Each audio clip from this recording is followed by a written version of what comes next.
नमस्कार, good morning dear student, welcome to OD study point. स्वागत करते हैं आप सभी का आपके अपने YouTube channel OD study point में। तो प्यारे दोस्तों, आज की क्लास में हम लोग सॉल्व करेंगे ओम का नियम विशिष्ट प्रतिरोध, प्रतिरोधों एवं सेलों के संयोजन के मोस्ट इंपॉर्टेंट क्वेश्चंस को। इसके पहले ऑलरेडी मैंने डियर स्टूडेंट इस चैप्टर पर आधारित एक क्लास ले रखा हूं, जिसमें मैंने आपको डियर स्टूडेंट इस चैप्टर के बेसिक कॉन्सेप्ट व थ्योरी पार्ट को बहुत ही बेहतरीन तरीके से क्लियर करवा दिया है। यदि वह वीडियो आपने अभी तक नहीं देखा है तो जरूर देख लीजिएगा, डिस्क्रिप्शन में उसका लिंक मिल जाएगा।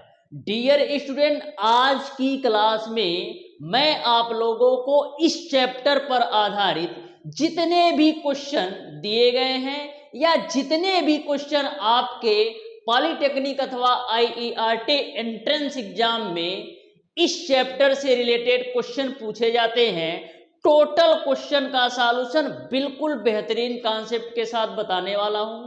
इस तरीके से डियर स्टूडेंट मैं आप लोगों को प्रत्येक क्वेश्चन का कॉन्सेप्ट बताऊंगा कि एक भी क्वेश्चन में आपको किसी भी प्रकार का डाउट और कंफ्यूजन नहीं रहेगा। तो बहुत ही बेहतरीन तरीके से सारी चीजों को हम कवर करेंगे। तो क्लास स्टार्ट करने से पहले डियर स्टूडेंट हमारी आपसे रिक्वेस्ट है कि यदि आपने अभी तक हमारे चैनल ओडी स्टडी पॉइंट को सब्सक्राइब नहीं किया है तो सब्सक्राइब जरूर कर लीजिएगा और बेल आइकन को भी प्रेस कर लीजिएगा, जिससे हमारी अपकमिंग आने वाली वीडियो का नोटिफिकेशन आपको मिलता रहे। तो स्टार्ट करते हैं डियर स्टूडेंट आज की क्लास को। क्लास स्टार्ट करने से पहले डियर स्टूडेंट मैं आपको बता दूं, हमारी डेली बेसिस पर क्लास होती है। जो हमारी फिजिक्स की क्लास होती है डियर स्टूडेंट डेली सुबह के 10 बजे होती है, और जो मैथ की क्लास होती है डेली शाम के 4 बजे होती है। यदि आपको पीडीएफ चाहिए, चाहे मैथ का या फिजिक्स का, तो हमारे व्हाट्सएप ग्रुप को जरूर ज्वाइन कर लीजिएगा। मैं अपने व्हाट्सएप ग्रुप का लिंक डियर स्टूडेंट इस वीडियो के डिस्क्रिप्शन बॉक्स में दे दूंगा, वहां से आप सिंपली जुड़ सकते हो। तो स्टार्ट करते हैं डियर स्टूडेंट आज की क्लास को। देखते हैं डियर स्टूडेंट आज का पहला क्वेश्चन। तो पहला क्वेश्चन आपके सामने है, ध्यान से समझिएगा डियर स्टूडेंट, इस क्वेश्चन का कौन सा ऑप्शन सही होगा। देखो क्या दे रखा है, किसी धातु के तार की विद्युत प्रतिरोधकता निम्न में से किस पर निर्भर करती है। किसी धातु के तार की विद्युत प्रतिरोधकता निम्न में से किस पर निर्भर करती है। तो आपको पता है डियर स्टूडेंट कि किसी भी धातु के विद्युत प्रतिरोधकता R बराबर आपका क्या होता है, R बराबर आपका होता है बाबू रो L बाई ए, यानी कि जो आपकी विद्युत प्रतिरोधकता है तार की लंबाई पर भी निर्भर करेगा, तार की लंबाई पर भी निर्भर करेगा, और जो आपकी विद्युत प्रतिरोधकता है अनुप्रस्थ काट के क्षेत्रफल पर भी निर्भर करेगा। और यहां पर रो आपका दिया गया है, यानी कि विशिष्ट प्रतिरोध दिया गया है, तो यहां से आपका पदार्थ की प्रकृति पर भी निर्भर करेगा। तो इस तरीके से जो आपकी विद्युत प्रतिरोधकता होगी लंबाई पर भी निर्भर करता है, अनुप्रस्थ काट के क्षेत्रफल पर भी निर्भर करता है, और पदार्थ की प्रकृति पर निर्भर करता है। यानी ऑप्शन नंबर डी जो है इस क्वेश्चन का बिल्कुल राइट आंसर हो जाएगा, ऑप्शन नंबर डी। आ जाओ डियर स्टूडेंट क्वेश्चन नंबर 2 पर।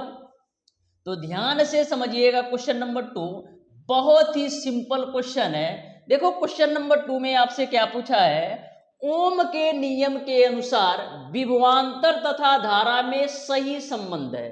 तो ओम के नियम के अनुसार डियर स्टूडेंट विभवांतर तथा धारा में सही संबंध क्या होता है, तो भी अनुक्रमानुपात आपका आई होता है।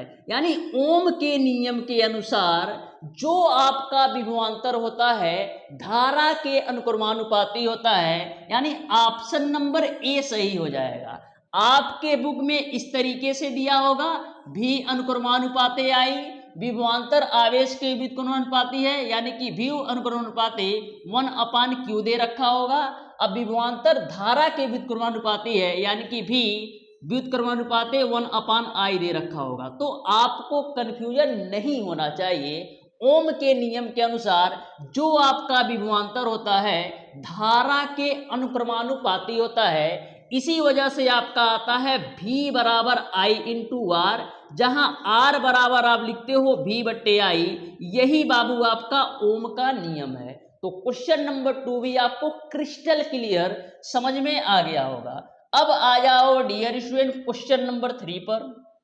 तो देखो क्वेश्चन नंबर 3 आपका क्या है, बोला है कूलाम पर सेकंड बराबर है। क्वेश्चन नंबर 3 में क्या बोला है डियर स्टूडेंट, कूलाम पर सेकंड बराबर है। तो कूलाम पर सेकंड किसके बराबर होता है, तो जो आपका कूलाम पर सेकंड होता है एम्पियर के बराबर होता है। क्योंकि बाबू आप लिखते हो I बराबर आपका होता है Q अपान T, यानी क्या हो गया, Q को हम कूलाम बोलते हैं और T को हम किससे रिप्रेजेंट करते हैं, T को हम रिप्रेजेंट करते हैं समय से। तो कूलाम पर सेकेंड को हम क्या बोलते हैं, एम्पियर, जो किसका मात्रक है, एम्पियर किसका मात्रक है, तो एम्पियर आपका धारा का मात्रक है। यानी कि कूलाम पर सेकेंड जो है एम्पियर के बराबर होगा।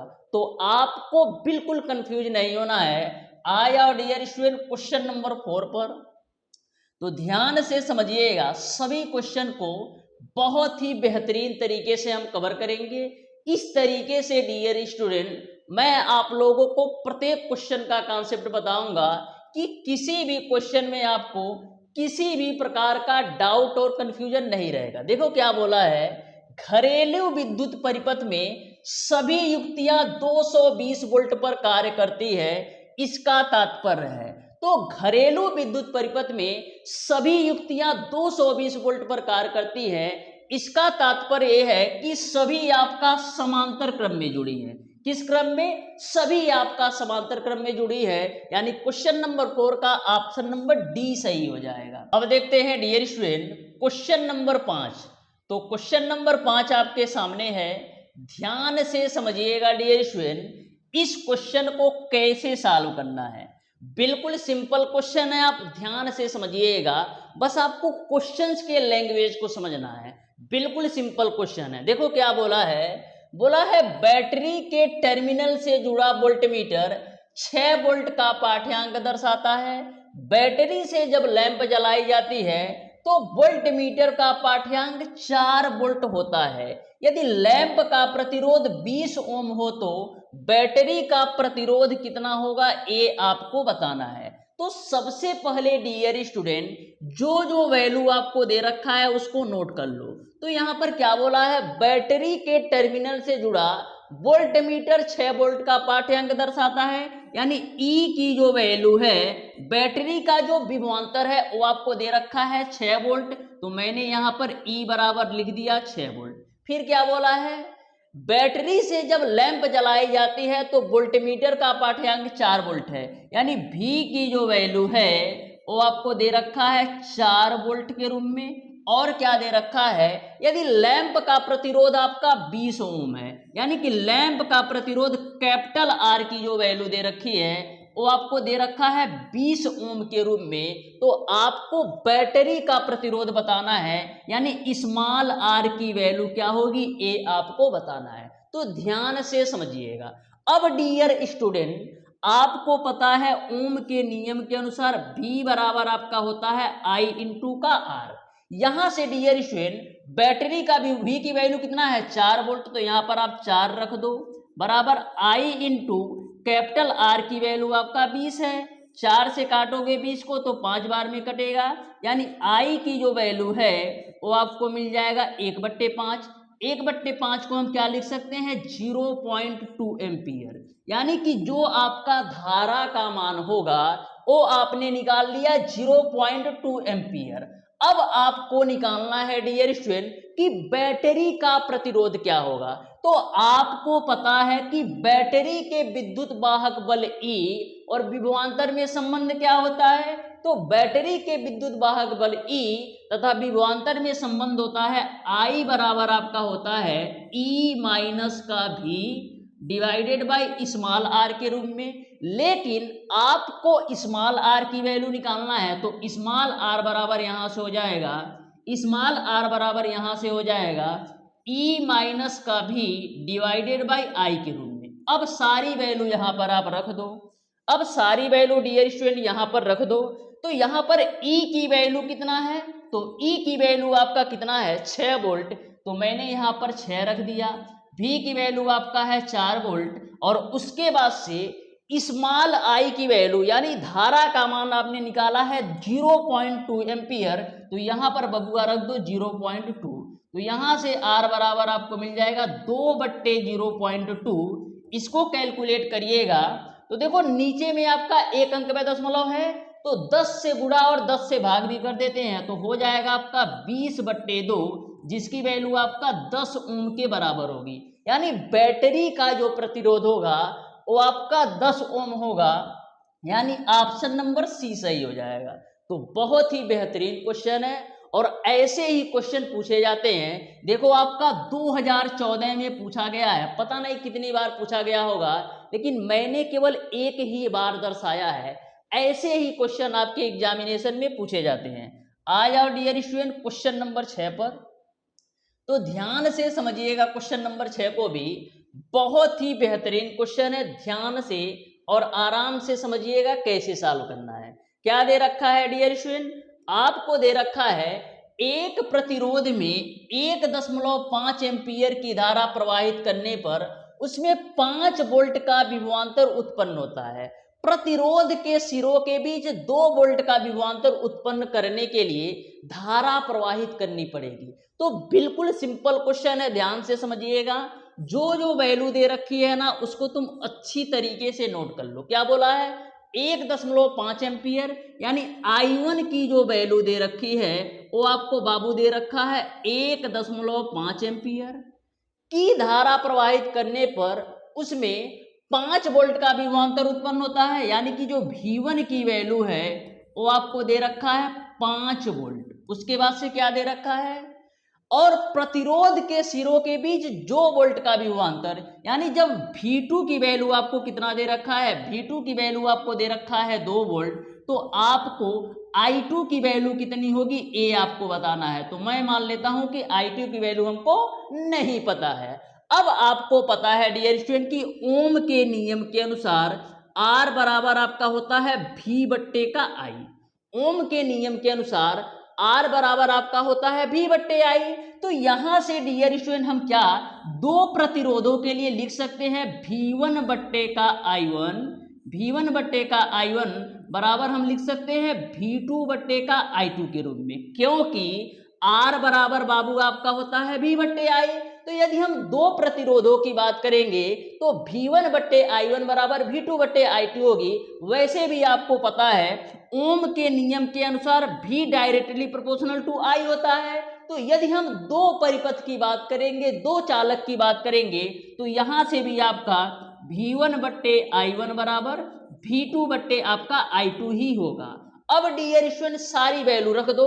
तो V1 की वैल्यू कितना है बाबू, V1 की वैल्यू कितना है, तो V1 की वैल्यू आपका है 5, I1 की वैल्यू कितना है 1.5 और V2 की वैल्यू कितना है, V2 की वैल्यू आपको दे रखा है 2 और I2 की वैल्यू आपको निकालना है। इसी को कैलकुलेट कर लो तो मिल जाएगा आपको 5I2 बराबर 3 के रूप में। 5 से काटोगे 3 को तो 0.6 बार जाएगा, यानी I2 की जो वैल्यू मिलेगी वो आपको मिल जाएगा 0.6 एम्पियर। कितना मिलेगा 0.6 एम्पियर आपको मिल जाएगा। I2 की वैल्यू 0.6 एम्पियर होगा। तो इस तरीके से 2 वोल्ट के विभवांतर उत्पन्न करने के लिए आपको 0.6 एम्पियर धारा की जरूरत पड़ेगी, यानी ऑप्शन नंबर बी जो है ना बिल्कुल राइट आंसर हो जाएगा। तो सभी क्वेश्चन बिल्कुल सिंपल और आसान है, बस आपको बेसिक कॉन्सेप्ट व थ्योरी अच्छी तरीके से पता होना चाहिए, जिसको मैंने एक क्लास के माध्यम से आपको क्लियर करवा दिया है। आ जाओ नेक्स्ट क्वेश्चन पर, जो कि आपका है क्वेश्चन नंबर 7। तो देखो बहुत ही बेहतरीन क्वेश्चन है, ध्यान से समझिएगा इस क्वेश्चन को भी। बहुत ही सिंपल क्वेश्चन है। यह क्वेश्चन आपके पॉलिटेक्निक एंट्रेंस एग्जाम 2008 में पूछा गया क्वेश्चन है। ध्यान से समझिएगा कैसे सॉल्व करना है। देखो क्या बोला है, किसी धातु का जो विशिष्ट प्रतिरोध है वो आपका 44 गुणे 10 पे पावर माइनस का 8 ओम मीटर है। कितना है? 44 गुणे 10 पे पावर माइनस का 8 ओम मीटर है।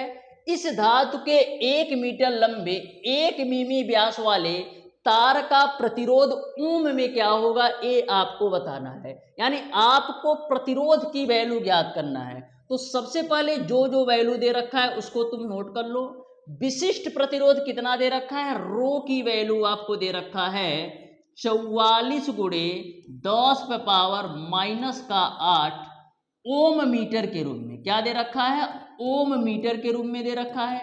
और क्या दे रखा है? और आपको दे रखा है इस धातु के 1 मीटर लंबे, यानी L की जो वैल्यू है वो आपको दे रखा है 1 मीटर, और व्यास आपको दे रखा है 1 मिलीमीटर। तो अब आप हमें ये बता दो, यदि आपका व्यास 1 मिलीमीटर है तो त्रिज्या कितनी होगी? तो त्रिज्या आपकी हो जाएगी डियर स्टूडेंट 0.5 मिलीमीटर। क्योंकि व्यास हमारा 1 मिलीमीटर है तो त्रिज्या हमारा 0.5 मिलीमीटर हो जाएगी। अब डियर स्टूडेंट सारी वैल्यू आपका मीटर में है, तो इसको भी मीटर में बदलो। तो देखो मीटर में बदलने के लिए क्या करेंगे, मिलीमीटर को मीटर में बदलने के लिए हम 10 पे पावर माइनस 3 से गुणा करेंगे, यानी कि 0.5 गुणे 10 पे पावर माइनस का 3 मीटर हो जाएगा। तो यहां से हम R बराबर हम लिख सकते हैं 5 गुणे 10 पे पावर माइनस का 4 मीटर के रूप में हो जाएगा। ये R की वैल्यू हो गई। अब आपको पता है डियर स्टूडेंट प्रतिरोध R बराबर क्या होता है? R बराबर बाबू आपका होता है रो L बाई ए, यानी कि हमको A की वैल्यू पता होना चाहिए तब हम प्रतिरोध निकाल सकते हैं। तो एरिया की वैल्यू निकालने के लिए क्या करोगे, एरिया बराबर आपका होता है पाई आर स्क्वायर। तो पाई की वैल्यू बाबू रख दो 22/7 आर स्क्वायर, यानी कि 5 गुणे 10 पे पावर माइनस 4 का होल स्क्वायर करो। तो 5 गुणे 10 पे पावर माइनस 4 का होल स्क्वायर करोगे तो 25 गुणे 10 पे पावर माइनस का 8 मीटर स्क्वायर आपको मिल जाएगा। यहां तक आपको क्लियर है। अब सारी वैल्यू रख दो। तो यहां पर डियर स्टूडेंट आर बराबर आपका क्या हो जाएगा, आर बराबर रो की वैल्यू कितना है, तो रो की वैल्यू आपका है 44 गुणे 10 पे पावर माइनस 8। तो 44 गुणे 10 पे पावर माइनस का 8। लंबाई L की वैल्यू कितना है, तो लंबाई L की वैल्यू आपका है 1 मीटर, तो 1 रख दिया। और कैपिटल A की वैल्यू क्या है, एरिया की वैल्यू आपने निकाला है 22/7 गुणे 25 गुणे 10 पे पावर माइनस का 8 के रूप में। अब देखो डियर स्टूडेंट कौन कौन सी वैल्यू कटने वाली है। तो 10 पे पावर माइनस 8 से 10 पे पावर माइनस 8 कैंसिल, 22 से काटोगे 44 को तो 2 बार में कटेगा। अब यह जो नीचे में 7 है सबसे ऊपर जाएगा, तो R बराबर आपका हो जाएगा 14/25। अब इसी को कैलकुलेट करो। तो 14/25 किसके बराबर होगा, तो 25 पच्चे 125, 25 पच्चे 125, बचेगा आपका कितना 15 जीरो, 25 छक्का 150, यानी कि R की जो वैल्यू आएगी 0.56 ओम आएगा। तो इस तरीके से जो तार का प्रतिरोध होगा 0.56 ओम होगा, यानी ऑप्शन नंबर बी सही हो जाएगा। तो कुछ भी नहीं है क्वेश्चन में, बस आप बेहतरीन तरीके से सारे क्वेश्चन के कॉन्सेप्ट को समझते जाओ। आ जाओ नेक्स्ट क्वेश्चन पर, जो कि आपका है क्वेश्चन नंबर 8। तो देखो डायरेक्ट क्वेश्चन पूछा गया है, बिना पेन उठाए भी सॉल्व कर सकते हो। क्या बोला है, R1 व R2 दो प्रतिरोध तार समांतर क्रम में जोड़े गए हैं, तो इनका तुल्य प्रतिरोध क्या होगा ये आपको बताना है। तो समांतर क्रम में जोड़ने पर जो आपका तुल्य प्रतिरोध होता है क्या होता है, 1/R बराबर बाबू होता है 1/R1 प्लस का आपका होता है 1/R2। इसी को कैलकुलेट कर लो। तो 1/R बराबर R1 R2 का एलसीएम आपका आएगा R1 इंटू का R2, और ऊपर में आपको मिल जाएगा R1 प्लस का R2 के रूप में। तो यहां से R की वैल्यू निकालोगे तो मिलेगा आपको R1 R2 divided by R1 plus का R2 के रूप में, यानी कि जो आपका तुल्य प्रतिरोध होगा R1 इंटू का R2 divided by R1 plus R2 होगा। यानी इस क्वेश्चन का जो राइट आंसर होगा वो आपका ऑप्शन नंबर सी सही हो जाएगा। तो बहुत ही बेहतरीन तरीके से आपको सारी चीजें समझ में आ रही होंगी, क्योंकि बिल्कुल क्रिस्टल क्लियर मैं आपको बता रहा हूं। आ जाओ नेक्स्ट क्वेश्चन पर। तो नेक्स्ट क्वेश्चन आपके सामने है, ध्यान से समझना डियर स्टूडेंट, बहुत ही बेहतरीन क्वेश्चन है और बहुत ही सिंपल भी क्वेश्चन है, ध्यान से समझना। देखो क्या बोला है, बोला है एक ही पदार्थ के बने दो तारों की त्रिज्याओं का जो अनुपात है 1:3 है, तथा दोनों का जो प्रतिरोध है ना परस्पर समान है। यदि पहले तार की जो लंबाई है वो आपका 3 मीटर है, तो दूसरे तार की लंबाई क्या होगी, ए आपको बताना है। यदि पहले तार की लंबाई 3 मीटर है तो दूसरे तार की लंबाई क्या होगी, ए आपको बताना है। तो मैंने आपको बताया था कि जो आपका प्रतिरोध आर होता है बाबू, लंबाई के अनुक्रमानुपाती होता है, और जो आपका प्रतिरोध आर होता है क्षेत्रफल के व्युत्क्रमानुपाती होता है। तो यहां से इसको 1 और इसको 2 मान करके मैंने बताया था कि जो आपका प्रतिरोध आर होता है अनुक्रमानुपाती होता है L/A के रूप में। ठीक है, यहां पर डियर स्टूडेंट दो तारों की बात की गई है, दो तारों की बात की गई है। तो यहां से हम लिख सकते हैं कि R1 बट्टे का R2 बराबर क्या होगा। तो R1 के लिए क्या होगा, L1/A1। R1 के लिए क्या होगा, L1/A1, और R2 के लिए क्या होगा, L2/A2। तो L2/A2, अब सारी वैल्यू बाबू रख दो। तो यहां से R1 बटे का R2 बराबर A2 आपका ऊपर जाएगा तो आपका हो जाएगा L1 इंटू का A2, और नीचे में क्या आएगा, नीचे में आपका आ जाएगा A1 इंटू का क्या होगा, A1 इंटू का L2 के रूप में। अब डियर स्टूडेंट जो जो वैल्यू दे रखी है ना उसको तुम लिख दो। तो यहां पर क्या बोला है, त्रिज्याओं में 1:3 का अनुपात है, यानी R1/A R2 की वैल्यू आपको दे रखा है 1:3, और बोला है प्रतिरोध जो आपका है परस्पर बराबर है, प्रतिरोध आपका परस्पर बराबर है, यानी R1 बराबर है आपका R2 के। और क्या दे रखा है, यदि पहले तार की लंबाई 3 मीटर है, यानी L1 की जो वैल्यू है वो आपको 3 मीटर दे रखा है। अब सारी वैल्यू रख दो। तो देखो R1 और R2 बराबर है, तो R1 तो R2 यहीं से कैंसिल हो जाएगा, यानी हम क्या लिख सकते हैं, हम लिख सकते हैं बाबू A1 L2 बराबर हम क्या लिख सकते हैं, L1 इंटू का A2 के रूप में।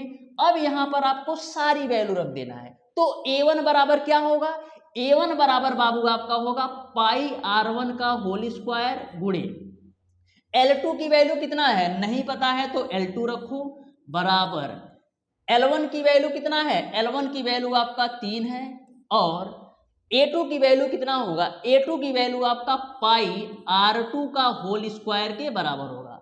अब देखो पाई से पाई यहां पर खल्लास कर दो, उसके बाद से क्या खल्लास होगा, R1 की वैल्यू कितना है, तो R1 की वैल्यू आपका 1 है, तो 1 का स्क्वायर करोगे 1 गुणे L2 की वैल्यू नहीं पता है तो L2 रखो बराबर 3 गुणे R2 की वैल्यू कितना है, तो R2 की वैल्यू आपका 3 है, और 3 का स्क्वायर करोगे तो 9 मिल जाएगा। यहां से डियर स्टूडेंट L2 बराबर क्या मिल जाएगा, L2 बराबर आपको मिल जाएगा 27 मीटर, यानी कि जो आपका दूसरे तार की लंबाई होगी 27 मीटर होगा, यानी आपका ऑप्शन नंबर सी सही हो जाएगा। तो देख सकते हैं कितना बेहतरीन तरीके से मैंने स्टेप बाय स्टेप आपको बताया है, जिससे कहीं भी आपको डाउट ना हो। आ जाओ नेक्स्ट क्वेश्चन पर, जो कि आपका है क्वेश्चन नंबर 10। तो ध्यान से समझना क्वेश्चन नंबर 10 को भी, बहुत ही बेहतरीन क्वेश्चन है, ध्यान से समझिएगा। बोला है किसी धातु के तार की किसी लंबाई का जो प्रतिरोध है वो आपका 6 ओम है, यदि उसी धातु की दोगुनी लंबाई और पहले से आधी त्रिज्या की तार ली जाए तो इस तार का प्रतिरोध क्या होगा, ए आपको बताना है। बिल्कुल सिंपल क्वेश्चन है, ध्यान से समझिएगा।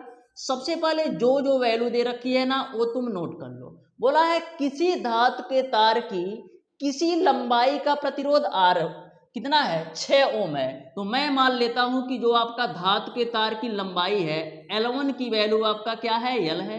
तो धातु का तार है, तो तार है तो उसका त्रिज्या भी तो होगा। R1 की वैल्यू मैं मान लेता हूं बाबू हमारा R है, और प्रतिरोध दे रखा है 6 ओम, यानी R1 कैपिटल R1 की वैल्यू जो आपको दे रखा है वो आपको दे रखा है 6 ओम। यहां तक आपको क्लियर है। मैंने मान लिया कि जो तार की लंबाई है L है और जो तार की त्रिज्या है R है और प्राथमिक तार की जो प्रतिरोध दे रखा है 6 ओम दे रखा है। बोला है यदि उसी धातु की दोगुनी लंबाई, यानी लंबाई को हम दोगुना कर देंगे, यानी L2 बराबर हमारा हो जा रहा है 2L और पहले से आधी त्रिज्या, त्रिज्या को पहले से आधी कर देनी है। तो पहले त्रिज्या आपका R था, अब आधी कर देना है, यानी अब त्रिज्या आपका R/2 हो गई। तो आपको प्रतिरोध R2 की वैल्यू क्या होगी, ए आपको बताना है। तो बहुत ही सिंपल क्वेश्चन है, ध्यान से समझना है। मैंने आपको अभी क्वेश्चन नंबर 9 में बताया है कि R आपका डायरेक्टली प्रोपोर्शनल टू होता है L/A के रूप में। तो यहां पर आपका दो कंडीशन में बात की गई है। पहले जो तार की लंबाई थी L थी और त्रिज्या R थी और प्रतिरोध 6 ओम था। जैसे मैंने लंबाई 2L कर दिया, त्रिज्या को आधी कर दी, तो आपको प्रतिरोध बताना है। तो यहां पर R बराबर R अनुक्रमानुपात L/A होता है। तो दो तारों की तुम बात करोगे तो R1 बट्टे का R2 आएगा। तो R1 बराबर क्या आएगा, R1 बराबर आपका आएगा L1 अपान का A1 बाबू और R2 बराबर आपका आएगा L2 अपान का A2 बाबू। अब सारी वैल्यू रख दो। तो यहां पर डियर स्टूडेंट सारी वैल्यू हम रखते हैं। R1 की वैल्यू कितना है, R1 की वैल्यू आपका 6 है, R2 की वैल्यू आपको निकालना है। अब देखो A2 आपका L1 के साथ जाएगा, यानी आपका हो जाएगा L1 इंटू का A2 और जो आपका L2 होगा A1 के साथ जाएगा, तो आपका हो जाएगा L2 इंटू का A1। यहां तक सबको क्लियर है। अब देखो डियर स्टूडेंट 6 बट्टे का R2 हो जाएगा बराबर L1 की वैल्यू कितना है, L1 की वैल्यू L है। A2 की वैल्यू कितनी होगी, तो A2 की जो वैल्यू होगी वो आपका पाई R2 का होल स्क्वायर होगा। L2 की वैल्यू कितना है, L2 की वैल्यू आपका है 2L और A1 की वैल्यू कितना होगा, पाई R1 का होल स्क्वायर बबुआ।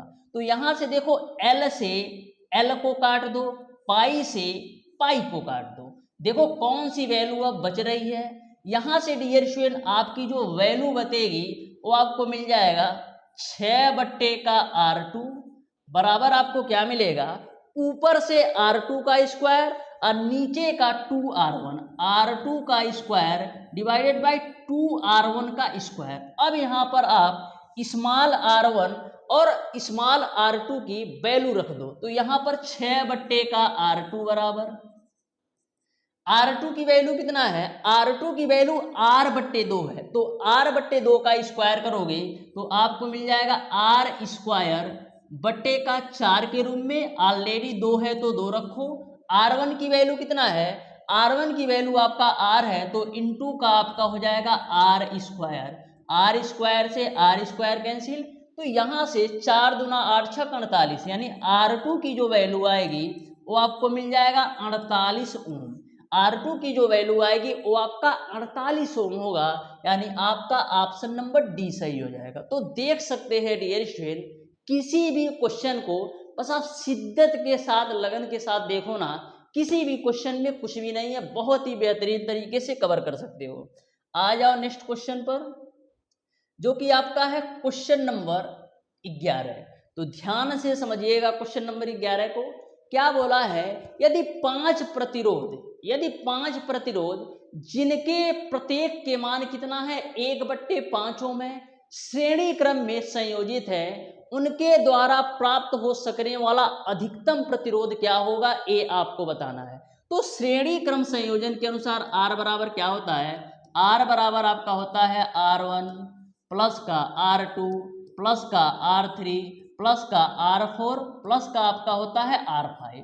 बोला है 1/5 ओम के 5 प्रतिरोध को श्रेणी क्रम में जोड़ दो, यानी कि सारे जो प्रतिरोध है 1/5 ओम के 5 प्रतिरोध को श्रेणी क्रम में जोड़ो तो आपका होगा 1/5 प्लस का 1/5 प्लस का 1/5 प्लस का 1/5 प्लस का 1/5। इसी को आपको कैलकुलेट कर लो तो एलसीएम मिल जाएगा 5 और ऊपर से भी मिलेगा 5, 5 से 5 कैंसिल होगा तो R की जो वैल्यू मिलेगी वो आपको मिल जाएगा 1 ओम, यानी कि 1/5 ओम के 5 प्रतिरोध को यदि श्रेणी क्रम में जोड़ोगे तो जो तुल्य प्रतिरोध होगा वो आपका 1 ओम के बराबर आएगा, यानी ऑप्शन नंबर ए सही हो जाएगा। आ जाओ डियर स्टूडेंट नेक्स्ट क्वेश्चन पर। बहुत ही बेहतरीन क्वेश्चन है, आप ध्यान से समझिएगा इस क्वेश्चन को कैसे सॉल्व करना है। देखो क्या बोला है डियर स्टूडेंट, बहुत ही बेहतरीन क्वेश्चन है। बोला है 0.6 ओम आंतरिक प्रतिरोध वाली 12 वोल्ट की बैटरी 3 प्रतिरोधों 4 ओम, 6 ओम तथा 1 ओम से श्रेणी क्रम में इस प्रकार जुड़ी है कि 4 ओम और 6 ओम आपका समांतर क्रम में है और जो आपका 1 ओम है ना इनसे श्रेणी क्रम में है।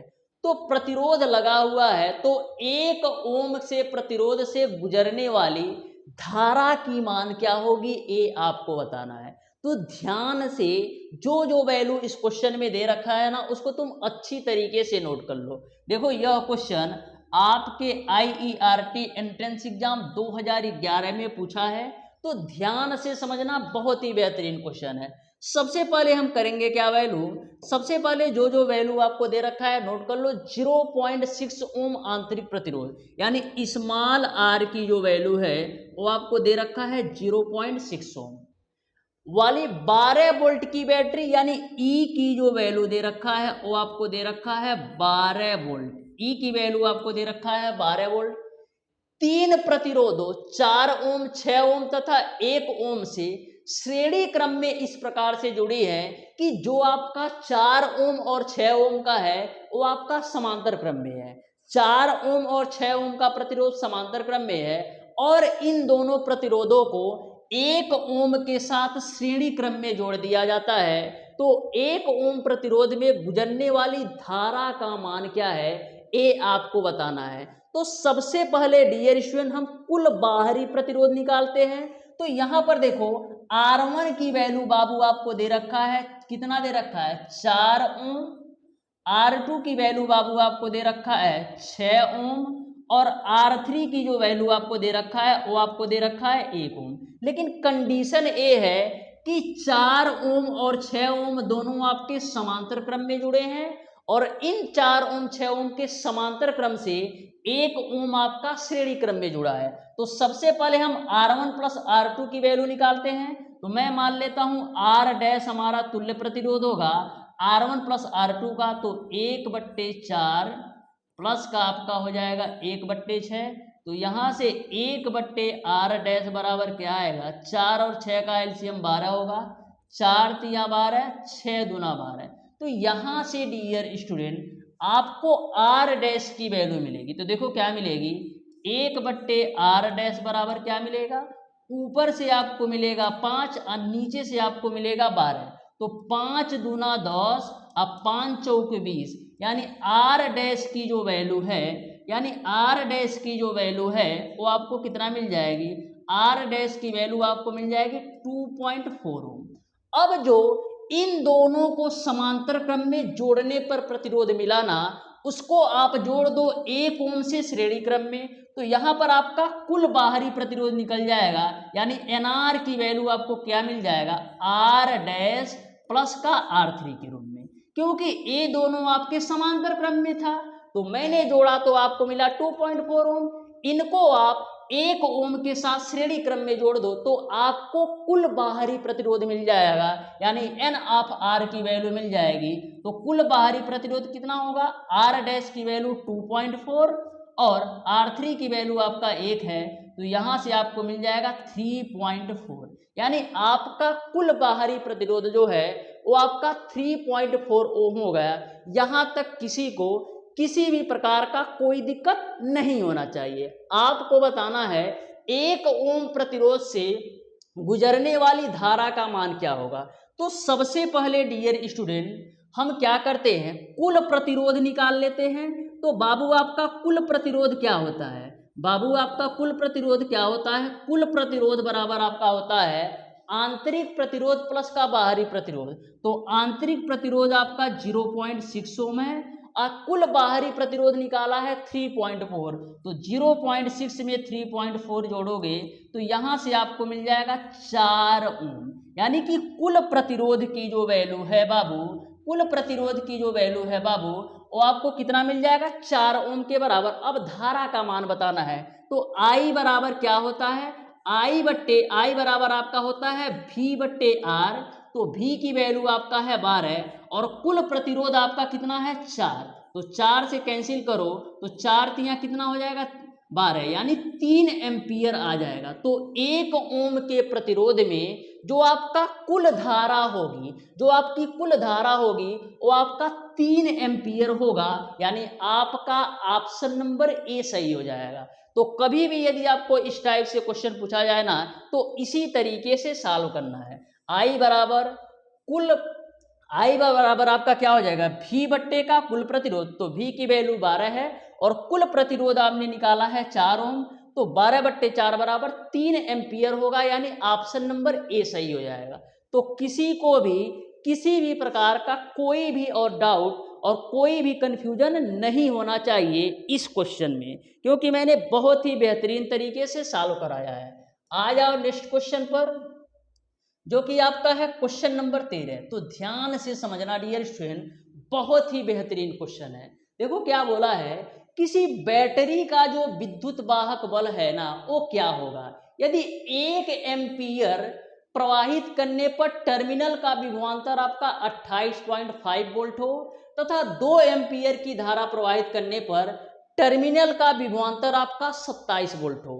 तो ध्यान से समझिएगा, मैंने आपको बैटरी के विभवांतर मैंने आपको बैटरी के विद्युत वाहक बल E और विभवांतर V में संबंध क्या बताया था, मैंने आपको बताया था बाबू I बराबर आपका होता है E माइनस का V बटे का स्मॉल r होता है। तो यहां से हम क्या लिख सकते हैं, I इंटू का R बराबर E माइनस V के रूप में, I इंटू R बराबर E माइनस का V के रूप में। अब डियर स्टूडेंट यहाँ पर दो कंडीशन बात की गई है, बोला है 1 एम्पियर धारा प्रवाहित करने पर टर्मिनल का विभवांतर 28.5 वोल्ट है। क्या 1 एम्पियर की धारा प्रवाहित करने पर टर्मिनल का विभवांतर 28.5 वोल्ट है, लेकिन हम जब 2 एम्पियर की धारा प्रवाहित करते हैं तो टर्मिनल का विभवांतर आपका 27 वोल्ट हो जाता है। यानी I1 की जो वैल्यू है वो आपको दे रखा है 1 एम्पियर और जो V1 की वैल्यू आपको दे रखा है वो आपको दे रखा है 28.5। उसी प्रकार से I2 की जो वैल्यू है वो आपको दे रखा है 2 एम्पियर और V2 की जो वैल्यू है वो आपको दे रखा है 27 वोल्ट। यहाँ तक आपको क्लियर है। अब डियर स्टूडेंट सबसे पहले हम पहली कंडीशन की ओर चलते हैं।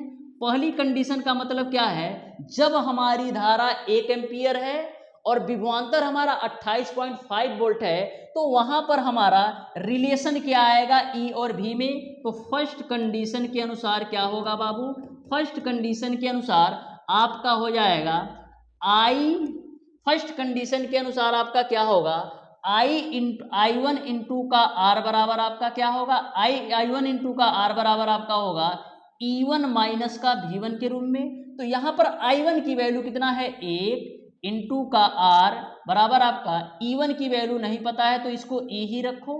उसके बाद से डियर स्टूडेंट यहाँ पर E1 E2 नहीं E ही रखो, क्योंकि एक ही बैटरी आपका यूज हो रही है तो यहाँ पर E ही रखेंगे। अब V1 की वैल्यू कितना है, तो V1 की वैल्यू आपका है 28.5, यानी आपने निकाल लिया R बराबर E माइनस का 28.5। यहाँ तक आपको क्लियर है, यहाँ तक आपको क्लियर है। अब डियर स्टूडेंट हम दूसरी कंडीशन की ओर चलते हैं। तो दूसरा कंडीशन आपका क्या कहता है, ध्यान से समझना, ध्यान से समझना। तो दूसरे कंडीशन के अनुसार आपका क्या होगा I2 इंटू R बराबर E माइनस का आपका हो जाएगा V2।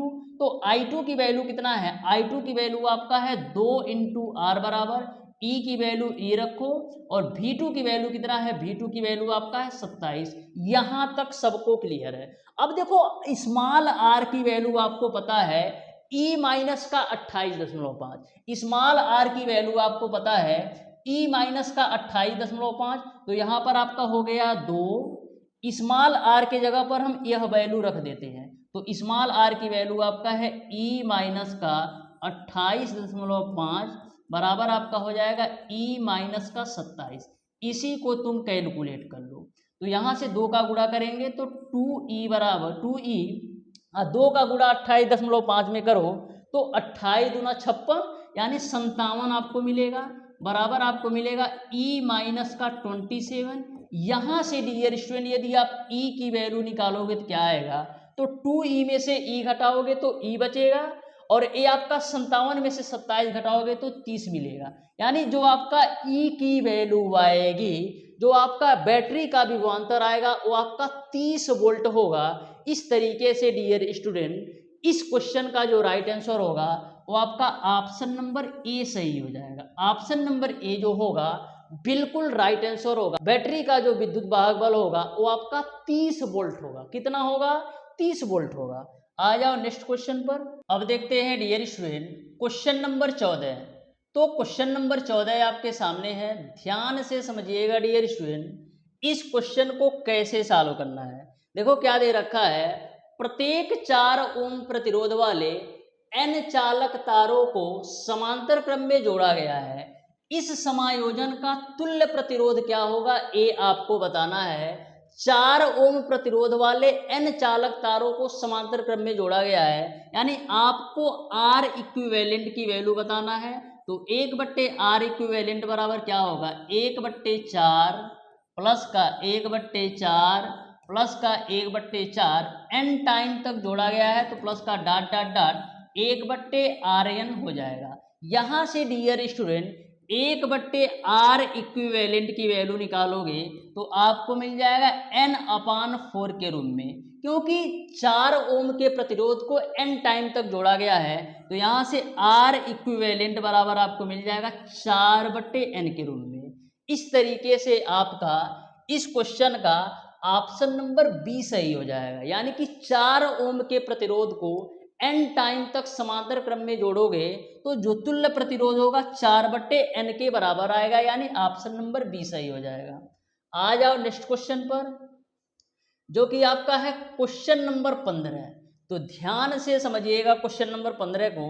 देखो क्या बोला है, 4 R तथा 6 ओम के 3 प्रतिरोध क्रमशः बिंदुओं A से B, B से C तथा C से D पर श्रेणी क्रम में जुड़े हुए हैं। यदि इनमें 2 एम्पियर की धारा प्रवाहित हो रही हो, B तथा C के बीच आपका 4 वोल्ट का विभवांतर हो, तो कैपिटल R की वैल्यू क्या है, ये आपको बताना है। यहाँ पर 3 प्रतिरोध की बात की गई है।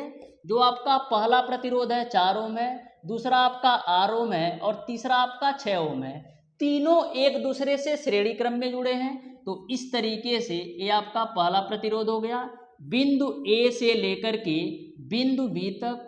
और जो दूसरा प्रतिरोध है B से C तक जुड़ा है, तो दूसरा प्रतिरोध इस तरीके से हो गया जो कि आपका B से C तक जुड़ा है। और जो तीसरा प्रतिरोध है C से D के रूप में है, तो इस तरीके से मैंने आपका तीसरा प्रतिरोध बना दिया।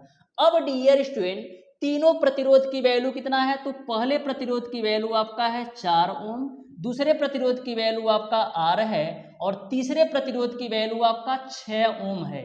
यहां तक सबको क्लियर है। अब बोला है यदि इसमें 2 एम्पियर की धारा प्रवाहित हो रही हो, तो आपको पता है डियर स्टूडेंट कि श्रेणी क्रम संयोजन में जो धारा का मान होता है सभी चालकों के लिए समान होता है। श्रेणी क्रम संयोजन में जो धारा का मान होता है सभी चालकों के लिए समान होता है, यानी I की जो वैल्यू हो जाएगी सभी चालकों के लिए 2 एम्पियर हो जाएगा। बोला है B तथा C के बीच विभवांतर 4 वोल्ट है। B तथा C यानी B और C के बीच का जो विभवांतर है वो आपको दे रखा है 4 वोल्ट। तो आपको R की वैल्यू बताना है। तो R बराबर क्या होता है, R बराबर आपका होता है V/I।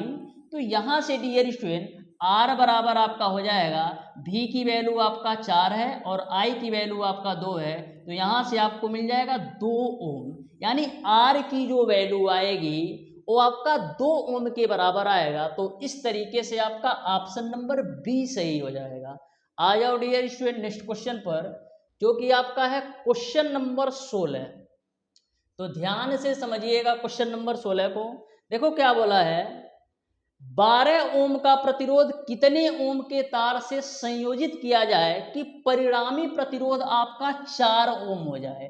यानी कि 12 ओम के प्रतिरोध को कितने ओम के प्रतिरोध के तार से जोड़े कि जो हमारा परिणामी प्रतिरोध हो वो आपका 4 ओम हो जाए। तो यहाँ पर डियर स्टूडेंट R1 की जो वैल्यू दे रखा है वो आपको दे रखा है 12 ओम, और जो तुल्य प्रतिरोध है, परिणामी प्रतिरोध है, R की वैल्यू आपको दे रखा है 4 ओम के रूप में। बोला है 12 ओम के प्रतिरोध से कितने ओम का प्रतिरोध हम जोड़ें कि हमारा जो तुल्य प्रतिरोध है, जो हमारा परिणामी प्रतिरोध है 4 ओम हो जाए। तो मैं मान लेता हूं R2 प्रतिरोध से जोड़ने पर हमारा जो तुल्य प्रतिरोध होगा वो आपका 4 ओम हो जाएगा।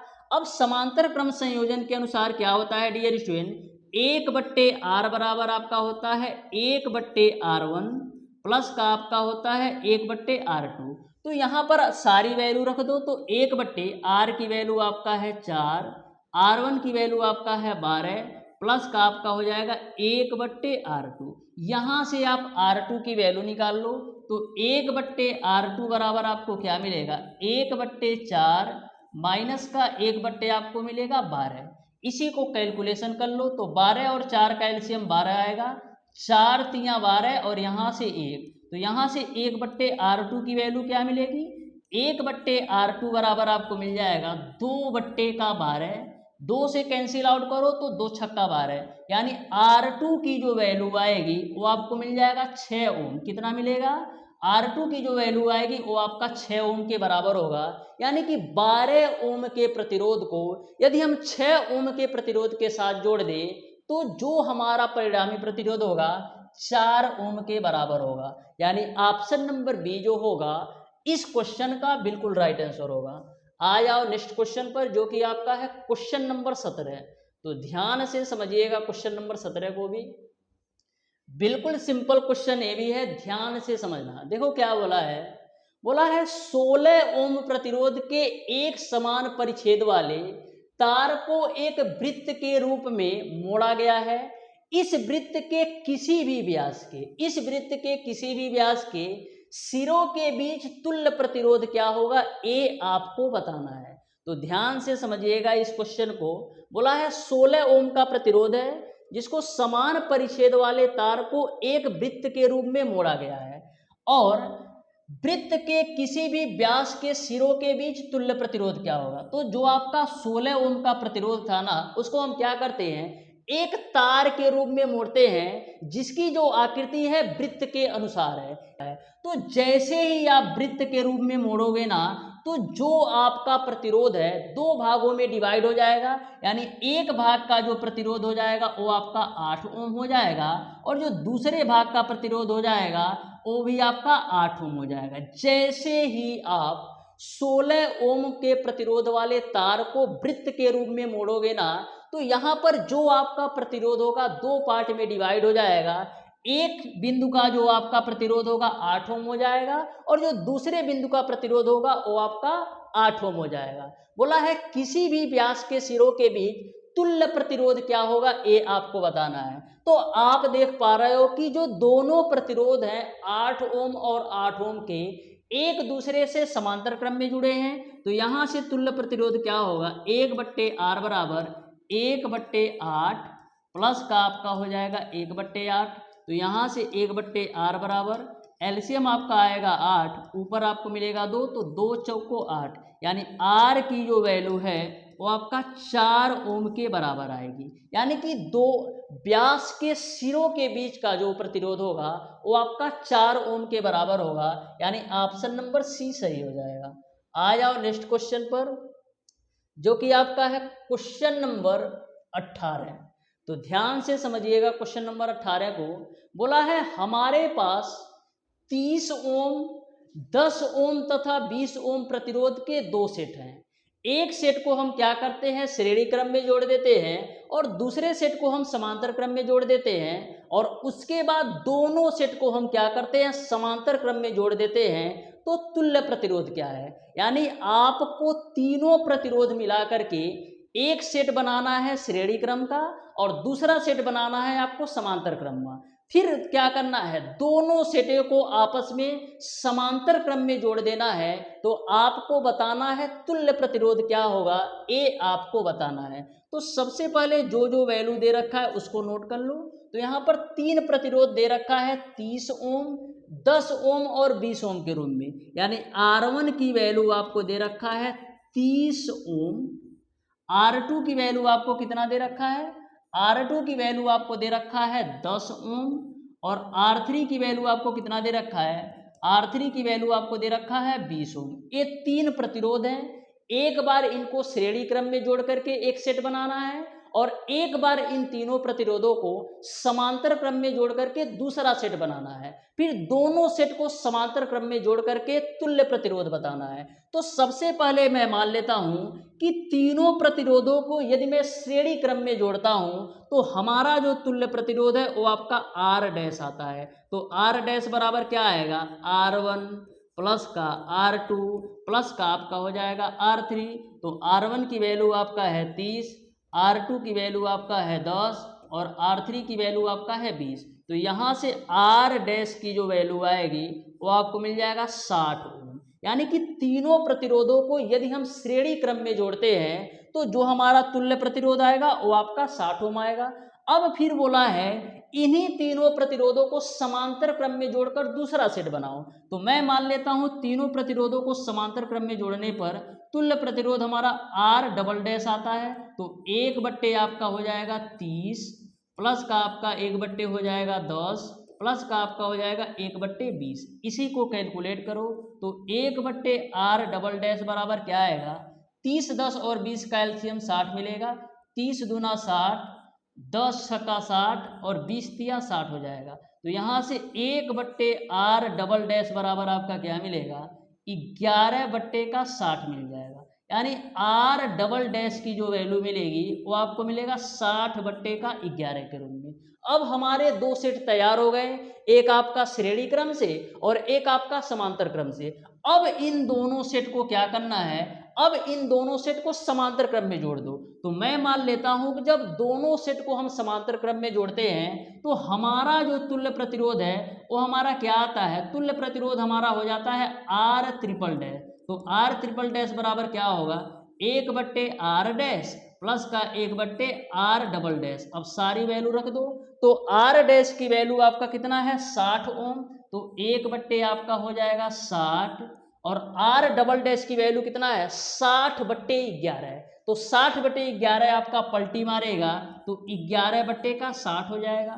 तो यहाँ से एक R ट्रिपल डैश की वैल्यू आपको क्या मिल जाएगा, 12/60। अब 12 से काटो तो 12×5 = 60 होगा। यानी R ट्रिपल डैश की जो वैल्यू मिलेगी वो आपको मिल जाएगा 5 ओम। यानी दोनों सेटों को यदि हम समांतर क्रम में जोड़ देते हैं तो हमारा जो तुल्य प्रतिरोध होगा वो आपका 5 ओम के बराबर आएगा। यानी ऑप्शन नंबर डी सही हो जाएगा। तो बहुत ही बेहतरीन क्वेश्चन ये भी था, आपको अच्छी तरीके से समझ में आया होगा। आ जाओ नेक्स्ट क्वेश्चन पर जो कि आपका है क्वेश्चन नंबर 19। तो ध्यान से समझिएगा। बोला है किसी सेल के विद्युत वाहक बल E तथा विभवांतर V के बीच संबंध क्या होता है ये आपको बताना है। तो मैंने आपको कल की क्लास में बताया था कि किसी भी सेल के विद्युत वाहक बल E तथा विभवांतर V के बीच संबंध क्या होता है, आपका होता है I बराबर E माइनस का V/, का स्मॉल r होता है। I बराबर E माइनस V/, का आपका होता है स्मॉल r। तो यहाँ से हम क्या लिख सकते हैं, I इंटू का R बराबर E माइनस का V के रूप में। तो यहाँ से E बराबर क्या मिलेगा, I इंटू का R प्लस का V के रूप में। तो इस तरीके से डियर स्टूडेंट देख लो कौन से ऑप्शन में दिया है। तो ऑप्शन नंबर ए जो होगा ना बिल्कुल राइट आंसर होगा। आ जाओ नेक्स्ट क्वेश्चन पर जो कि आपका है क्वेश्चन नंबर 20। तो ध्यान से समझिएगा क्वेश्चन नंबर 20 को भी, बहुत ही सिंपल क्वेश्चन है, ध्यान से समझना। देखो क्या बोला है, 3 सेल जिनमें प्रत्येक सेल का जो विद्युत वाहक बल है ना वो आपका 2 वोल्ट है तथा आंतरिक प्रतिरोध आपका 0.5 ओम है। एक 8.5 ओम के प्रतिरोध के साथ श्रेणी क्रम में जोड़े गए हैं तो बाह्य प्रतिरोध के सिरों के बीच विभवांतर क्या होगा ये आपको बताना है। तो सबसे पहले जो जो वैल्यू दे रखा है ना उसको तुम अच्छी तरीके से नोट कर लो। क्या बोला है, 3 सेल जिनमें प्रत्येक सेल का जो विद्युत वाहक बल है वो आपका 2 वोल्ट है।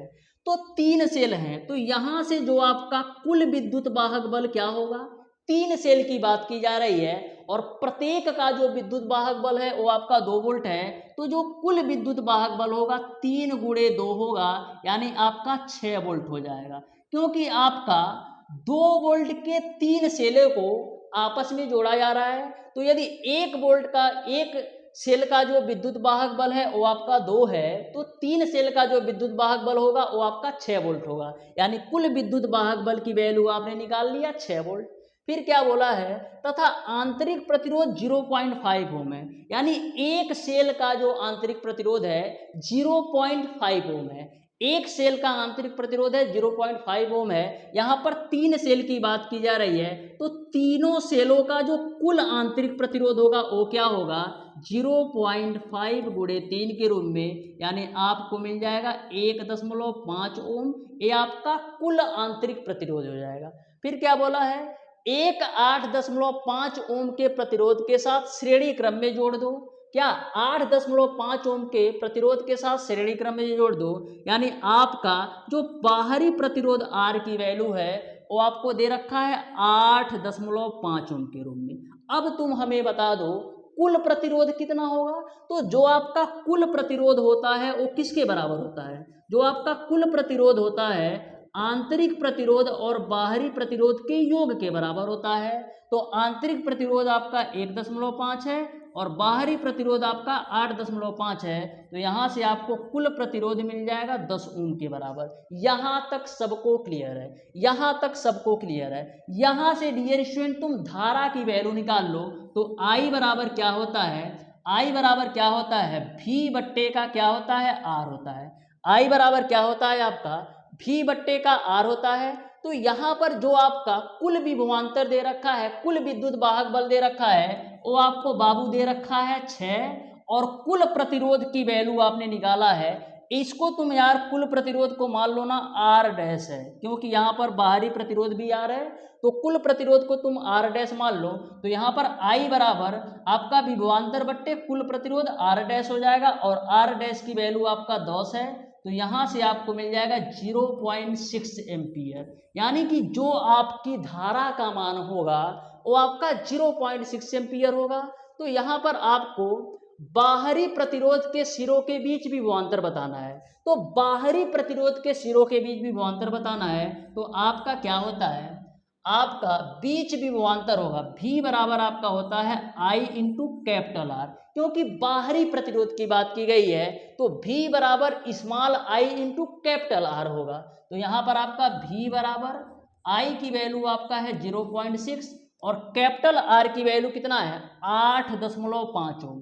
तो गुणे आप कर दो 8.5 गुणे आप कर दो 8.5, तो इसी को कैलकुलेट करो। तो 6 पच्चे 30 को 0 और 6 अठे 48 और 3 कितना होता है 51। कितने अंक पे दशमलव लगेगा, 2 अंक पे दशमलव, यानी कि 5.1 वोल्ट हो जाएगा। जो आपका बाहरी प्रतिरोध के बीच विभवांतर होगा ना 5.1 वोल्ट होगा, यानी आपका ऑप्शन नंबर बी सही हो जाएगा। ऑप्शन नंबर बी जो होगा इस क्वेश्चन का बिल्कुल राइट आंसर होगा। आ जाओ नेक्स्ट क्वेश्चन पर, जो कि आपका है क्वेश्चन नंबर 21। तो क्वेश्चन तो आपको देखने में लग रहा होगा कि काफी कॉम्प्लिकेटेड है, लेकिन मैं आपको बता दूं यह क्वेश्चन आपका बिल्कुल सिंपल है। आप ध्यान से समझिएगा तो आपको अच्छी तरीके से समझ में आएगा। देखो बहुत ही सिंपल क्वेश्चन है, बस आप शिद्दत के साथ ध्यान से समझो, आपको सारी चीजें समझ में आने वाली हैं। तो ध्यान से समझिएगा इस क्वेश्चन को। देखो क्या दे रखा है, दे रखा है डियर स्टूडेंट कि 2 लेक्लांसी सेलों को समांतर क्रम में जोड़कर उन्हें तीसरे लेक्लांसी सेल्स के श्रेणी क्रम में जोड़ा गया है।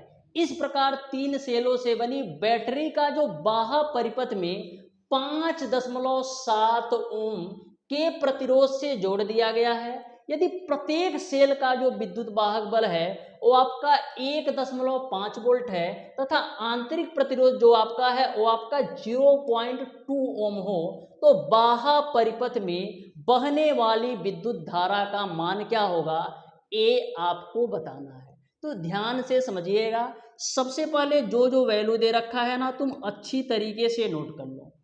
क्या बोला है, दो लेखलांशी सेलों को समांतर क्रम में जोड़कर उन्हें तीसरे लेखलांशी सेल के श्रेणी क्रम में जोड़ा गया है। यदि इस प्रकार तीन सेलों से बने बैटरी का जो बाह्य परिपथ है 5.7 ओम है, यानी कैपिटल आर की जो वैल्यू है वो आपको दे रखा है 5.7 ओम।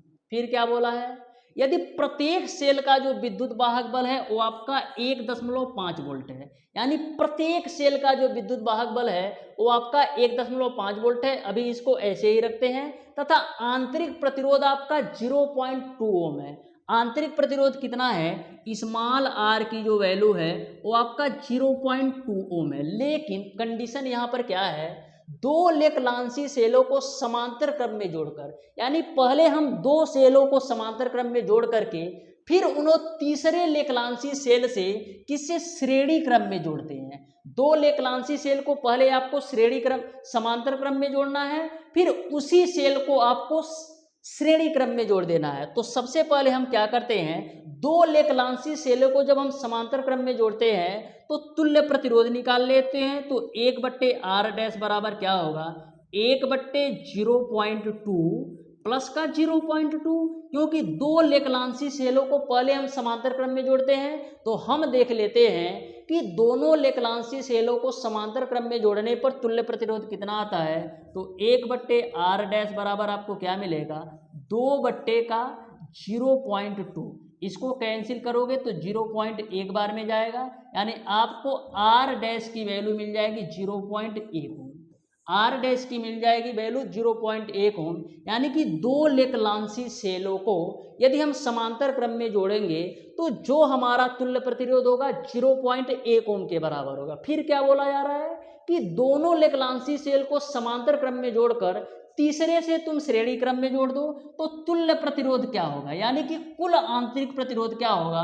तो कुल आंतरिक प्रतिरोध बराबर आपका होगा r डैश प्लस का आपका होगा 0.2, क्योंकि दोनों लेखलांशी सेलों को समांतर क्रम में जोड़ने के बाद उनको श्रेणी क्रम में तीसरे लेखलांशी सेल से जोड़ा जा रहा है। तो यहाँ पर r डैश दो सेलों के समांतर क्रम से जोड़ने से मिला है और तीसरे सेल को मैंने इससे श्रेणी क्रम से जोड़ दिया। तो यहाँ से n ऑफ r की वैल्यू क्या मिल जाएगी, 0.1 प्लस का 0.2, यानी n ऑफ r की जो वैल्यू मिलेगी वो आपको 0.3 ओम मिलेगा, यानी कुल आंतरिक प्रतिरोध की वैल्यू 0.3 ओम होगा। अब डियर स्टूडेंट, आपको बताना है बाह्य परिपथ में बहने वाली विद्युत धारा क्या होगी। बाह्य परिपथ में बहने वाली विद्युत धारा क्या होगी, ये आपको बताना है। तो ध्यान से समझिएगा इस क्वेश्चन को। आपको क्या पता है, आपको पता है I बराबर आपका क्या होता है, E माइनस का भी। I बराबर आपका क्या होता है, E माइनस का भी बट्टे का स्मॉल r होता है। तो यहाँ से डियर स्टूडेंट आप सिंपली सॉल्व कर सकते हो, या तो डायरेक्ट कर लो। जब हम सेलों को श्रेणी क्रम में जोड़ते हैं तो हमारा धारा I बराबर क्या आता है, जब हम सेलों को श्रेणी क्रम में संयोजन करते हैं तो I बराबर क्या होता है, n of E divided by n of R plus का कैपिटल R होता है। जब हम सेलों को श्रेणी क्रम में जोड़ते हैं तो जो हमारा I की वैल्यू होती है n of E। n of E क्या है, कुल विद्युत वाहक बल, और n ऑफ R क्या है, कुल आंतरिक प्रतिरोध, और R क्या है, कुल बाहरी प्रतिरोध। सारी वैल्यू रख दो तो I बराबर क्या होगा, दो लेखलांशी सेलों की बात की गई है और प्रत्येक लेखलांशी सेल का जो विद्युत वाहक बल है वो आपका कितना है, 1.5 वोल्ट है। तो एक लेखलांशी सेल का जो विद्युत वाहक बल है 1.5 है, तो दो लेखलांशी सेल का जो विद्युत वाहक बल होगा वो आपका हो जाएगा 3, और n ऑफ r की वैल्यू आपका है 0.3, और कैपिटल R की वैल्यू आपका है 5.7। तो यहाँ से I बराबर आपको मिल जाएगा 3/6। तो 3 से काटो तो 3 दूना 6, यानी I की जो वैल्यू मिलेगी वो आपका 0.5 एम्पियर मिल जाएगा। यानी I की जो वैल्यू मिलेगी वो आपका 0.5 एम्पियर होगा, यानी कि बाहरी परिपथ में जो बहने वाली विद्युत धारा होगी वो आपका कितना हो जाएगा, बाहरी परिपथ में जो बहने वाली विद्युत धारा होगी वो आपका 0.5 एम्पियर हो जाएगा। इस तरीके से डियर स्टूडेंट इस क्वेश्चन का ऑप्शन नंबर बी सही हो जाएगा। ऑप्शन नंबर बी जो होगा बिल्कुल राइट आंसर होगा। आ जाओ क्वेश्चन नंबर 22 पर। देखो क्या बोला है, 2 मिनट के लिए प्रतिरोधक तार को 12 वोल्ट के साथ जोड़ने पर 3.5 एम्पियर की धारा प्रवाहित होती है, तो तार में ऊर्जा क्या होगी। तो जो आपका तार में ऊर्जा होगी ये आपको बताना है। तो तार में ऊर्जा किसके बराबर होती है, जो तार में ऊर्जा होगी ना वो आपका VI इंटू टी के बराबर होगा। अब देखो कौन कौन सी वैल्यू दे रखी है, तो यहाँ पर टी की जो वैल्यू है वो आपको दे रखा है 2 मिनट। 2 मिनट में कितने सेकेंड होते हैं, 120 सेकेंड। और क्या दे रखा है, और आपको दे रखा है 12 वोल्ट, यानी V की जो वैल्यू है वो आपको दे रखा है 12 वोल्ट।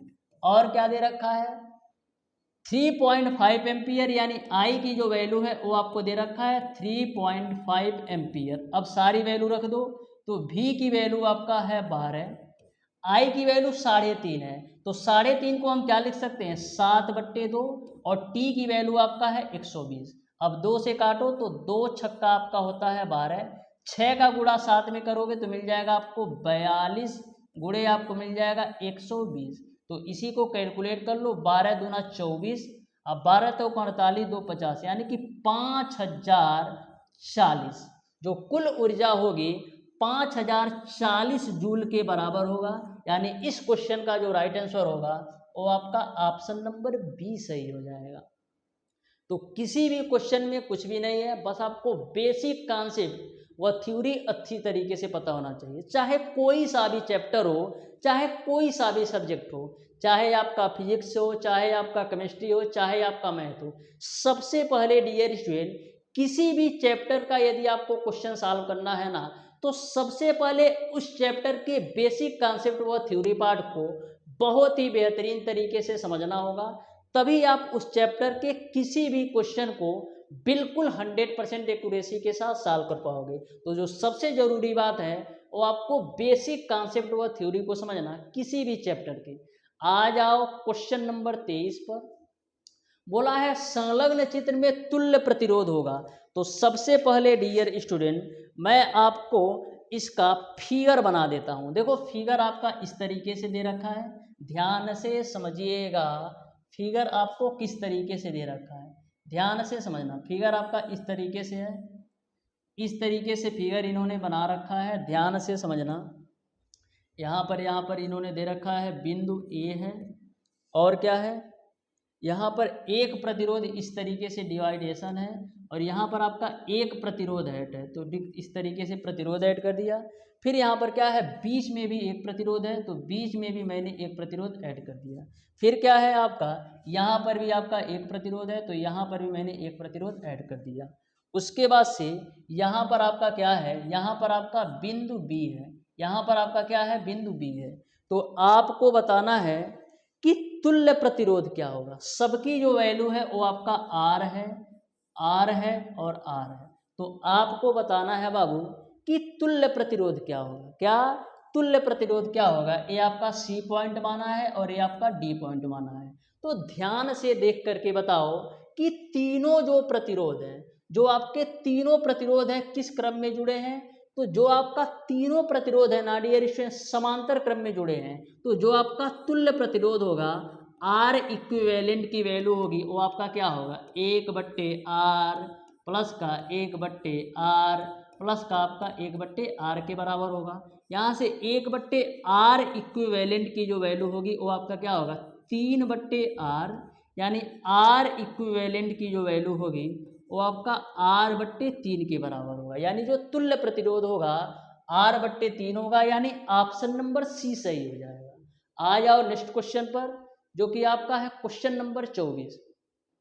तो ध्यान से समझिएगा क्वेश्चन नंबर 24 को भी, बहुत ही बेहतरीन क्वेश्चन ये भी है, ध्यान से समझना। देखो क्या बोला है, चित्र में 6 ओम प्रतिरोध के। तो सबसे पहले हम चित्र ही बना देते हैं, ध्यान से देखना।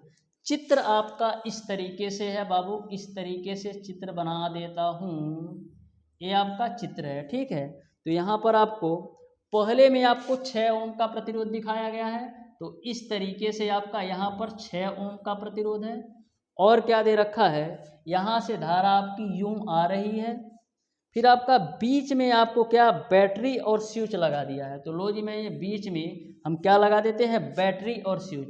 तो ये आपका प्लस हो गया और ये आपका माइनस हो गया, और यहाँ से आप एक स्विच लगा दो। स्विच इस तरीके से मैंने लगा दिया, जिसको मैंने नाम दे दिया एस। और क्या दे रखा है, यहाँ पर एक आपका ओमीटर दे रखा है, जो क्या नापता है, धारा को मापता है। क्या, ओमीटर एक दे रखा है जो आपका धारा को मापता है। किसको मापता है, धारा को मापता है। फिर नीचे में भी आपका एक 6 ओम का प्रतिरोध है, तो यहाँ पर भी हम क्या करते हैं, एक 6 ओम का प्रतिरोध लगा देते हैं। तो आपको बताना है कि ए का पाठ्यांक क्या होगा, तो ध्यान से समझना। तो सबसे पहले यानी कि आपको आई की वैल्यू बताना है। अमीटर का जो, अमीटर में कितनी धारा बहेगी ये आपको बताना है। देखो बोला है कि चित्र में 6 ओम प्रतिरोध के 2 तार हैं। सी एक सेल है जिसका विद्युत वाहक बल आपका कितना है, 12 वोल्ट है, तथा आंतरिक प्रतिरोध आपको कितना दे रखा है, 6 ओम है। ए अमीटर है, एस आपका क्या है, स्विच है। जैसे ही हम स्विच को बंद करते हैं तो ए का पाठ्यांक क्या होगा, ए आपको बताना है कि अमीटर का पाठ्यांक क्या होगा। तो सबसे पहले यहाँ पर आप ध्यान से देखोगे तो जो आपका 6 ओम ऊपर है और 6 ओम आपका नीचे है, दोनों आपका किस क्रम में है, समांतर क्रम में जो है। तो सबसे पहले हम तुल्य प्रतिरोध निकाल लेते हैं। तो 1/R बराबर क्या होगा, 1/6 प्लस का आपका होगा 1/6, तो 6 एलसीएम होगा, ऊपर आपका 2 होगा, तो 2 3 6, यानी आर की जो वैल्यू मिलेगी वो आपको मिल जाएगा 3 ओम। और क्या दे रखा है, जिसका विद्युत वाहक बल 12 वोल्ट है, यानी ई की जो वैल्यू है वो आपको दे रखा है 12 वोल्ट। ई की जो वैल्यू है वो आपको दे रखा है 12 वोल्ट। आंतरिक प्रतिरोध आपका 3 ओम है, यानी आर की जो वैल्यू है वो आपको दे रखा है 3 ओम है। तो ए अमीटर है। यदि हम स्विच को बंद कर देते हैं तो ए का पाठ्यांक बताओ। तो सबसे पहले तुम बता दो कुल प्रतिरोध कितना होगा। कुल प्रतिरोध कितना होगा, कुल प्रतिरोध को मैं मान लेता हूं आर डैश। तो कुल प्रतिरोध आपका कितना होगा, बाहरी प्रतिरोध 3 ओम है और आंतरिक प्रतिरोध भी 3 ओम है, यानी कुल प्रतिरोध आपका हो जाएगा 6 ओम। यहां तक आपको क्लियर है। अब यहां से आप धारा आई की वैल्यू निकालो। तो आई बराबर क्या होता है, V/R। लेकिन यहां पर बात की जा रही है बैटरी के लिए, तो आई बराबर आपका क्या हो जाएगा, VE/R। तो ई की वैल्यू आपका कितना है, तो ई की वैल्यू आपको दे रखा है 12 वोल्ट। तो 12 और आर की वैल्यू आपने निकाला है 6, तो 6 दूना आपका हो जाएगा 12, यानी कि 2 एम्पियर। आई की जो वैल्यू होगी वो आपका 2 एम्पियर होगा, यानी पूरे परिपथ में जो धारा का मान होगा ना वो आपका 2 एम्पियर है। लेकिन हम क्या कर रहे हैं, स्विच को बंद कर दे रहे हैं। तो जैसे ही आप स्विच को बंद करोगे ना, तो जो आपकी धारा है 2 पार्ट में डिवाइड हो जाएगी, यानी 1 एम्पियर की धारा आपका इस साइड चली जाएगी और 1 एम्पियर की धारा आपका इस साइड चली जाएगी। अब हमें बता दो कि ए का पाठ्यांक क्या होगा, अमीटर का पाठ्यांक क्या होगा। तो 2 एम्पियर की धारा आपका 1 एम्पियर इधर चली गई, 1 एम्पियर इधर चली गई, यानी ए का जो पाठ्यांक होगा 1 एम्पियर होगा, यानी ऑप्शन नंबर बी सही हो जाएगा। गलती से आप 2 एम्पियर मत टिक कर देना, क्योंकि यहाँ पर जो आपकी धारा है ना 2 पार्ट में बट जा रही है। 1 एम्पियर आपका इस साइड जा रही है और 1 एम्पियर आपका इस साइड जा रही है, यानी कि आपका जो अमीटर का पाठ्यांक होगा 1 एम्पियर होगा। तो इस तरीके से डियर स्टूडेंट, आज की क्लास में मैंने आपको बताया है ओम का नियम, विशिष्ट प्रतिरोध, प्रतिरोधों एवं सेलों के संयोजन के मोस्ट इंपॉर्टेंट टॉप 24 क्वेश्चन। यदि आपको किसी भी क्वेश्चन में किसी भी प्रकार का डाउट और कंफ्यूजन होता है तो आप हमें कमेंट बॉक्स में जरूर बताना। मिलते हैं डियर स्टूडेंट नेक्स्ट क्लास में। नेक्स्ट क्लास में मैं आपको इस चैप्टर के टोटल क्वेश्चन का सॉल्यूशन बहुत ही बेहतरीन तरीके से करा दूंगा। तो आज की क्लास आपको कैसी लगी, अपनी राय कमेंट बॉक्स में जरूर दीजिएगा। तब तक के लिए धन्यवाद।